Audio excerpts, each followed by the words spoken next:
सार्वभौमिक मानवीय मूल्यों के दिवस के लिए समर्पित है प्रार्थना में। आप सभी को दो प्रकार की पुस्तकें मिली है, एक है अभ्यास पुस्तिका और एक है पाठ्य पुस्तक। तो मैं यहाँ पे जो भी चर्चा करता हूँ वो पाठ्य पुस्तक में सब कुछ छपा हुआ है, तो आप अच्छे से पढ़ें। पाठ में आपको बताता रहूँगा, नाम आपको बताता रहूँगा, आप उसको पढ़ेंगे, यहाँ पे चर्चा करेंगे, यहाँ पे आप समझेंगे। उसके बाद अभ्यास पुस्तिका में जो भी एक्सरसाइज दे रखी है उसको आप हल करेंगे। इसको रटना नहीं है, अलग से कोई प्रयास नहीं करना है, टाइम नहीं बिगाड़ना है। बस जैसे आप न्यूज़पेपर पढ़ते हैं वैसे आप पढ़ें और समझने का प्रयास करें।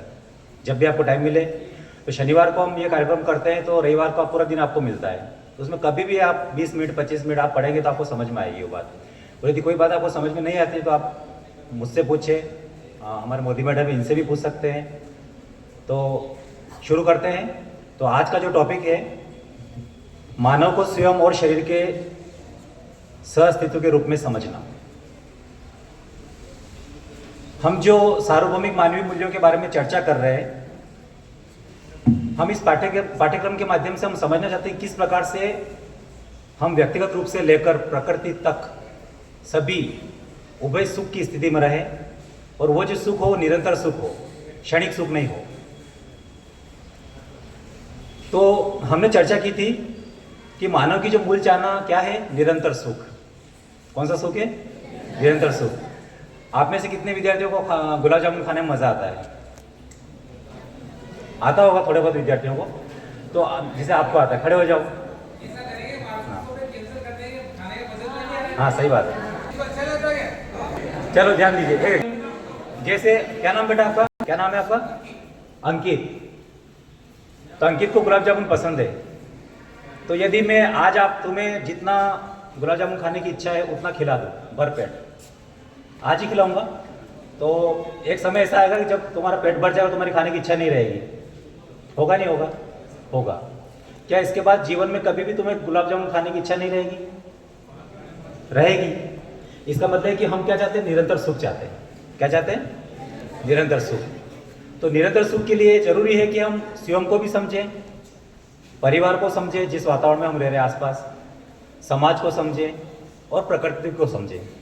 तो इन चारों अवस्थाओं को यदि हम समझ पाएंगे तो हम उभय सुख और उभय समृद्धि की स्थिति में आ जाएंगे, और इस स्थिति में आने पर हम निरंतर सुख की प्राप्ति कर पाएंगे। यानी कि फिर हम जीवन भर जब तक हम जिएंगे तब तक हमें सुख की अनुभूति होती रहेगी। ये मानव की मूल चाहना है।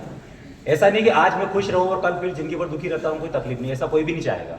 सभी ये चाहते हैं हम निरंतर हमेशा जब तक जिए तब तक हम सुखी रहे। तो मानव की मूल चाहना है निरंतर सुख की प्राप्ति। अब जो मैंने व्यवस्था आपको बताई थी उसमें मानव व्यवस्था के रूप में जीना, दूसरा था परिवार के साथ जीना, तीसरा था समाज में सामाजिक साथ जीना, और चौथा था प्रकृति के साथ सहअस्तित्व के रूप में जीना। तो इन चार अवस्थाओं में से जो पहली अवस्था है मानव के साथ जीना, तो मानव यानी कि हम स्वयं। तो हम स्वयं कब निरंतर सुख की प्राप्ति कर पाएंगे? पहले इस व्यवस्था को समझे हम, क्योंकि हम जब मानव के साथ स्वयं के साथ समझ पाएंगे, फिर परिवार के साथ समझेंगे, फिर समाज के साथ समझेंगे और फिर प्रकृति के साथ समझेंगे, तब जाके इस पूरी दुनिया में हमारे सहित पूरी प्रकृति उभय सुख और उभय समृद्धि की स्थिति में रहेगी। तो सबसे पहले मानव की व्यवस्था को समझने का प्रयास करते हैं। तो मानव की व्यवस्था को यदि हम समझते हैं तो मानव जो है वो दो रूपों में, दो अवस्थाओं में हमको देखने को मिलता है। एक है मैं, जिसको बोलते हैं स्वयं, और एक शरीर। आपसे चर्चा करेंगे कि आप कौन है, या आपका नाम पूछेंगे तो आप अपना नाम बताएंगे, तो आप उस समय आप अनुभूति करेंगे मैं हूं। लेकिन आप मैं जो है वो कहाँ है? शरीर के अंदर है। कहाँ पे है? शरीर के अंदर है। यानी कि मैं स्वयं और दूसरा पार्ट क्या है? शरीर। मैं जो है वो क्या है? चेतन इकाई है। क्या है? और शरीर क्या है? जड़ इकाई है। तो हमें मैं और शरीर दोनों को समझने की आवश्यकता है। तो जब हम समझे कि मानव की आवश्यकताओं के बारे में हम चर्चा करें तो हम स्वयं की आवश्यकता यानी कि मैं की आवश्यकताओं को अलग से समझेंगे और शरीर की आवश्यकताओं को अलग से हम समझेंगे। तो स्वयं की आवश्यकताएं क्या है? सुख। क्या है? सुख। जैसे कोई हमारी रेस्पेक्ट करे, कोई हमारी तारीफ करे, तो आपको कैसा लगता है? अच्छा लगता है? तो वाकई में बताइए कि कोई आपकी तारीफ करता है तो उस समय अच्छा किसको लगता है? मैं को लगता है या शरीर को लगता है? मैं को, स्वयं को लगता है, शरीर को नहीं लगता है। लेकिन यदि अच्छा खाना मिल जाए, है ना, टेस्टी खाना मिल जाए। तो टेस्टी खाना या जो भी आपको मनपसंद खाना वो मिलता है, और उससे जो पोषण की प्राप्ति होती है, तो वो पोषण की प्राप्ति होती है वो किसको होती है? मय को होती है या शरीर को होती है? शरीर को होती है। यानी कि मय की आवश्यकता अलग है और शरीर की आवश्यकताएं अलग है। तो हमें दोनों की आवश्यकताओं को अच्छे से समझना पड़ेगा। मय की आवश्यकता की पूर्ति बहुत जरूरी है और शरीर की आवश्यकता की पूर्ति भी बहुत जरूरी है। यदि दोनों में से किसी एक की आवश्यकता की पूर्ति नहीं होगी तो हम मानव जो है वो व्यवस्था में जी नहीं पाएगा। मानव यानी कौन? हम व्यक्तिगत रूप से बात कर रहे हैं, ठीक है।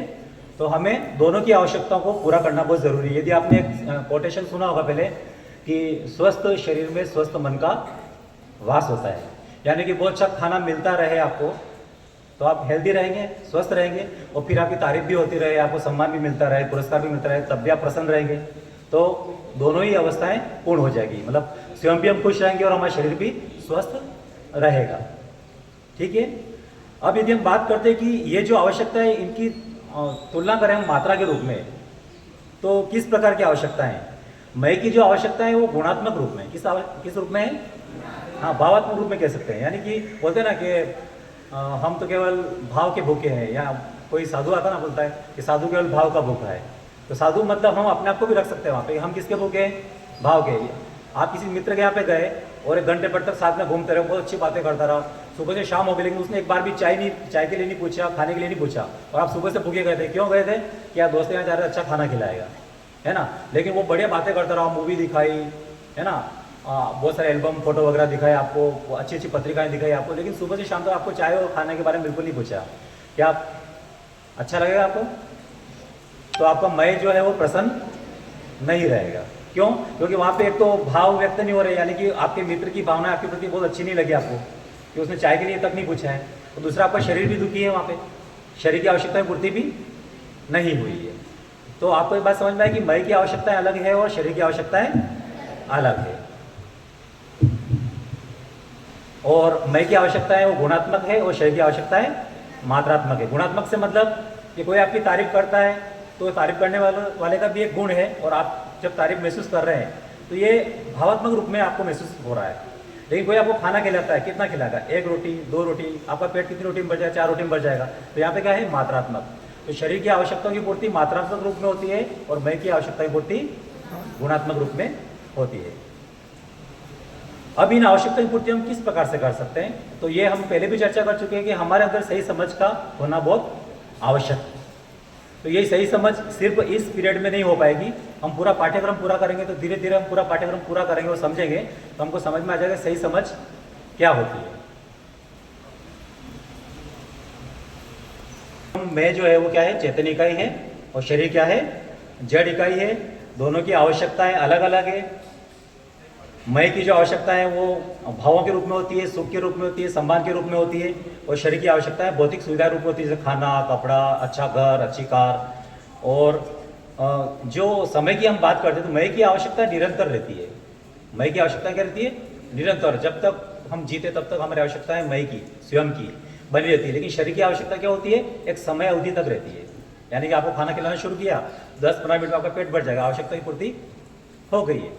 तो शरीर की आवश्यकता की पूर्ति समय का क्या है? कम है, निश्चित है। लेकिन मय की या स्वयं की आवश्यकताएं क्या है? निरंतर है। क्या है? निरंतर। और मय की आवश्यकता क्या है? मात्रात्मक रूप में है, क्वांटिटी में है। और शरीर की आवश्यकता क्या है? गलत बोला हूं मैं। मय की आवश्यकता क्या है? गुणात्मक है, और शरीर की आवश्यकता क्या है? मात्रात्मक है। पूर्ति की यदि हम बात करते हैं तो मय की आवश्यकता की पूर्ति सही समझ से हो सकती है। किससे होगी? सही समझ से। और शरीर की आवश्यकता की पूर्ति किससे होगी? भौतिक पदार्थों से या रासायनिक पदार्थों से। हम खाना खाते हैं वो भौतिक रासायनिक पदार्थ है, जानते हैं ना आप लोग। खाने में कार्बोहाइड्रेट होता है, वसा होता है, प्रोटीन होता है, तो पदार्थ भी है और रासायनिक पदार्थ भी है ना। तो शरीर की आवश्यकता की पूर्ति किससे होती है? भौतिक रासायनिक पदार्थों से। और मय की आवश्यकता की पूर्ति किससे होती है? सही समझ से। किससे होती है? ठीक। तो आज के लिए इतना ही है। आशा करता हूँ आप घर जाके उसको पढ़ेंगे और जो अभ्यास पुस्तिका आपको दे रखी है उसमें इसको हल करेंगे। और कोई भी समस्या है तो मुझसे पूछे, मोदी मैडम से पूछे, जब भी आप बात करें। धन्यवाद।